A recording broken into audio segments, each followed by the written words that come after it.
जय जय रघुवीर समर्थ. समर्थ म्हणतात की समाधान हे मान्यात आहे. समर्थ म्हणतात की समाधान हे मान्यात आहे. 500चं घड्याळ खरेदी केलं तर ते टाइम ही तेच दाखवतं आणि 5000चं घड्याळ केलं तर टाइम ही 5000चं घड्याळ तेच दाखवणार आहे.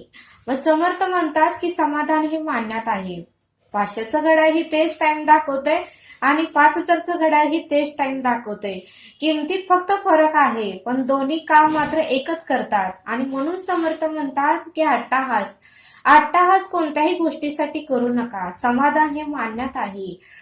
जरी आपण दोन्हीही घड्याळ बघितले तर दोन्हीच्या किमती वेगवेगळ्या आहेत, पण टाइम मात्र एकच दाखवते असं समर्थ आपल्याला इथे सांगतात. आणि म्हणूनच समर्थ म्हणतात की समाधान हे मान्यातच आहे असं सद्गुरू आपल्याला इथे सांगतात. समर्थ म्हणतात की राजा दशरथाने कैकेयी मातेला वचन दिलं होतं. राजा दशरथाने कैकेयी मातेला वचन दिलं होतं आणि म्हणूनच प्रभू श्रीराम हे वनवासाला गेले. म्हणूनच श्रीराम प्रभू हे वनवासाला गेले. परंतु प्रभू श्रीरामांनी मात्र वनवासाला जाण्यापूर्वी आपल्या वडिलांना मात्र उलट असं बोललेच नाहीत. आपल्या वडिलांना ते म्हणू शकले असते की तुम्ही कैकेयी मातेला वचन दिलंय, मग तुम्हीच ते वचन पूर्ण करा, मी का करू असं ते म्हणू शकले असते.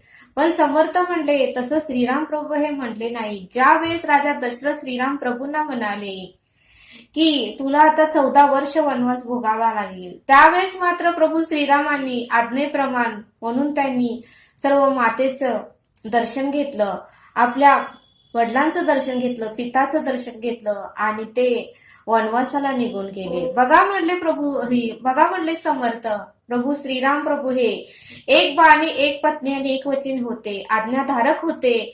त्यांनी कधीही उलट प्रश्न आपल्या वडिलांना केला नाही किंवा आपल्या मातेलाही कधी केला नाही. पण बघा म्हणले समर्थ, आजची कलियुगातली मुलं थोडंफार जरी मनाच्या विरुद्ध झालं किंवा थोडंफार जरी वेगळं काही घडलं तर ते लगेचच उलट उत्तर आपल्या आई वडिलांना देतात. मग म्हणले समर्थ, आपल्याला प्रभू श्रीरामासारखं वागता आलं पाहिजे असं समर्थांनी आपल्याला इथे सांगितलं. समर्थ म्हणतात की प्राणी आडवे आहेत.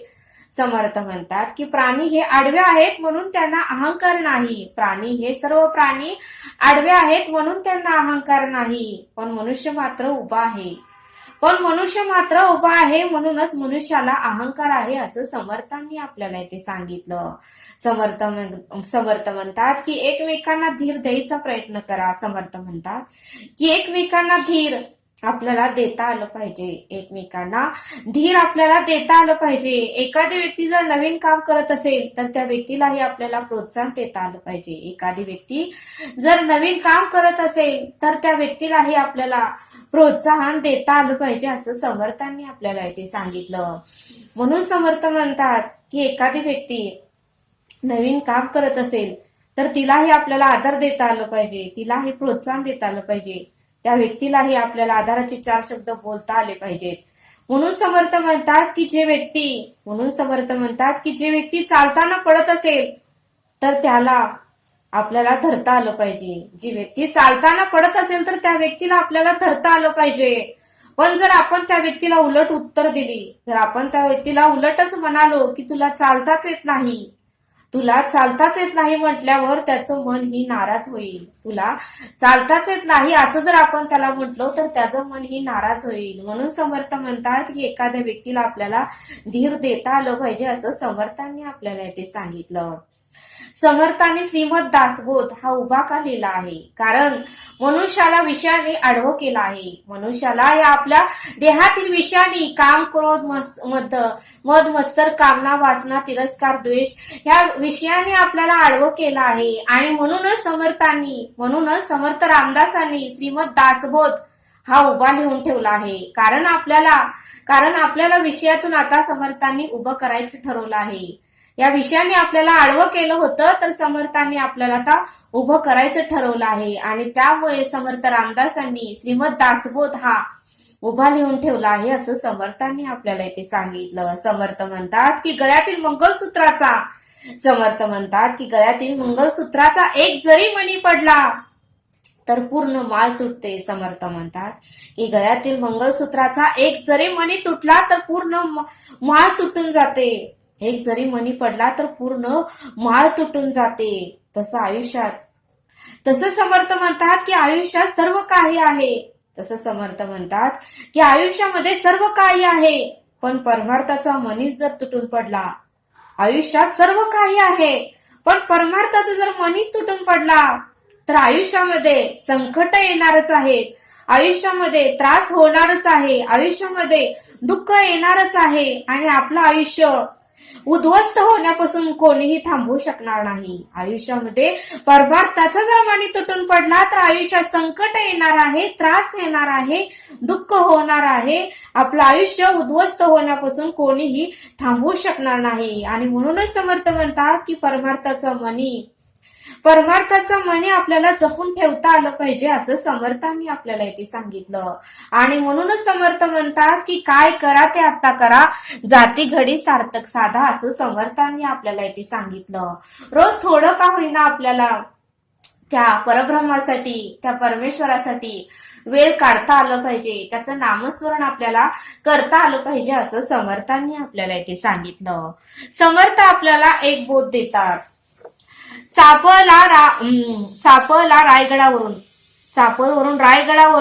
2 हत्ती व 2 महूत दरवर्षी रामनवमी उत्सवासाठी येत असत. चापळहून रायगडावरून 2 हत्ती आणि 2 महूत दरवर्षी रामनवमीच्या उत्सवासाठी येत असत. समर्थ अष्टमीपर्यंत चापळजवळील रामगईतच राहत होते.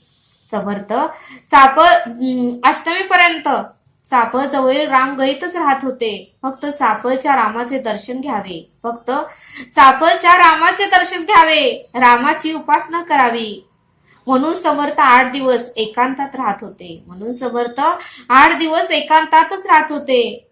त्यांच्या शब्दात सांगायचं झालं तर, दास डोंगरी राहतो, यात्रा देवाची पाहतो. दास डोंगरी राहतो, यात्रा देवाची पाहतो. देवा भक्तासवे ध्यातो नित्य नेमी. म्हणजे नवमीला रामजन्माचे कीर्तन समर्थ करत होते. त्यावेळी सगळ्या भक्तांना सर्व भक्तांना त्यांच्या दर्शनाचे आणि श्रवणाचा लाभ घेत होते. त्यावेळी सर्व दास त्यांच्या कीर्तनाचा, त्यांच्या श्रवणाचा सर्व दास लाभ घेत होते. समर्थांनी पंचधातूची श्रीरामाची उत्सव मूर्तीसाठीही आणली होती. समर्थांनी पंचधातूची तयार केलेली श्रीरामाची मूर्ती ही उत्सवासाठी तयार केली होती. आणि या हत्तीवरूनच भव्य मिरवणूक दरवर्षी नवमीला निघत होती. हत्तीवरूनच श्रीराम प्रभूची या मूर्तीची मिरवणूक दरवर्षी रामनवमीला निघत होती. एक वर्ष मात्र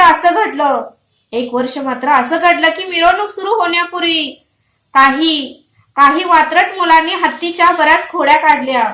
एक वर्ष असं घडलं की मिरवणूक सुरू होण्यापूर्वी काही वात्रट मुलांनी हत्तीच्या खोड्या काढायला सुरुवात केलं.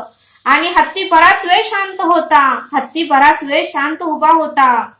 परंतु मुलांनी मात्र खोड्या काढायचं थांबवलंच नाही. हत्तीचे सतत ते खोड्या काढू लागले.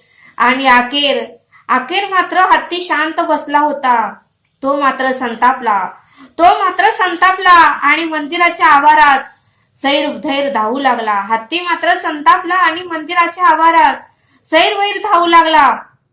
आणि लोकही भीतीने जीव मुठीत घालून पळू लागले. बरेच लोकही जीव मुठीत घालून पळू लागले, धावू लागले. हत्ती माहुताचेही ऐकत नव्हता. हत्ती माहुताचेही ऐकतच नव्हता. माहुतांनीही हत्ती सोडून दिल्यामुळे नेमके काय करावे कोणाला सुचेना. कोणालाच कळेना. हत्ती सैरभाई मात्र सगळीकडे धावू लागला. लोकांचा आरडाओरड, लोकांचा गोंधळ सुरू होऊ लागला. हे ऐकून समर्थ तेथे आले आणि समर्थ कल्याणाला म्हणाले, कल्याणा हत्तीला आवर घाल. ज्यावेळेस समर्थांची आज्ञा आली, ज्यावेळेस कल्याण स्वामींना समर्थांची आज्ञा आली, त्यावेळेस कल्याण स्वामींनीही हत्तीच्या आवारात जाऊन हत्तीला हत्तीला आवर घातलं. हत्तीच्या समोर उभे राहिले कल्याण स्वामी. आणि हत्ती जेव्हा घुमू लागला तेव्हा कल्याणाने हत्तीच्या गंडस्थळावर असा जोरदार तडका दिला. हत्तीच्या गंडस्थळावर असा जोरदार तडका दिला की तो हत्ती पटकन खाली बसला. जोरदार तडका दिल्यामुळे हत्ती पटकन खाली बसला. आणि मग समर्थही तेथे आले आणि समर्थांनी हत्तीच्या अंगावरून प्रेमाने हात फिरवला. तोच हत्ती पूर्णपणे शांत झाला. आणि समर्थांचे शिष्यही असे बलदंड होते आणि समर्थांच्या शिष्यांनाही समर्थांचे सामर्थ्य होते. आणि त्यामुळेच कल्याण स्वामीही सैरपैर झालेल्या हत्तीला शांत करू शकले, आवरू शकले. असा सुंदर बोध समर्थांनी आपल्याला इथे सांगितला. समर्थ आपल्याला एक श्लोक सांगतात. हरिभक्त विरक्त विज्ञान राशी, जेने मानसे स्थापिले निश्चयाशी, तया दर्शने पर्शने पुण्य जोडे, तया भाषणे नष्ट संदेह मोडे.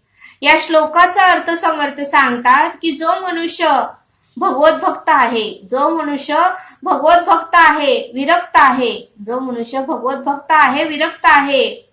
ज्ञान संपन्न आहे, ज्याने आत्मज्ञानाने सर्व विज्ञान आत्मसात केलेले आहे,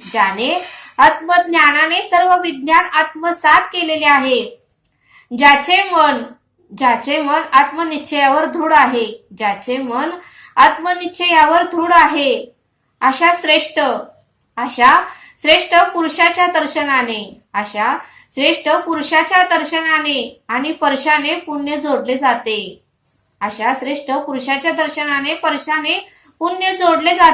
आणि जीवावरील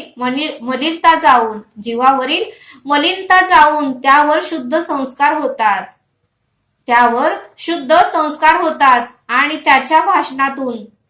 आणि त्यांच्या भाषणातून मनातील सर्व दृष्ट संशय नष्ट होतात. अशा या श्लोकाचा अर्थ समर्थांनी आपल्याला इथे समजावून सांगितला. तरी आता आपण येथेच थांबूया. भेटूया पुढील भागात. धन्यवाद. जय सद्गुरु.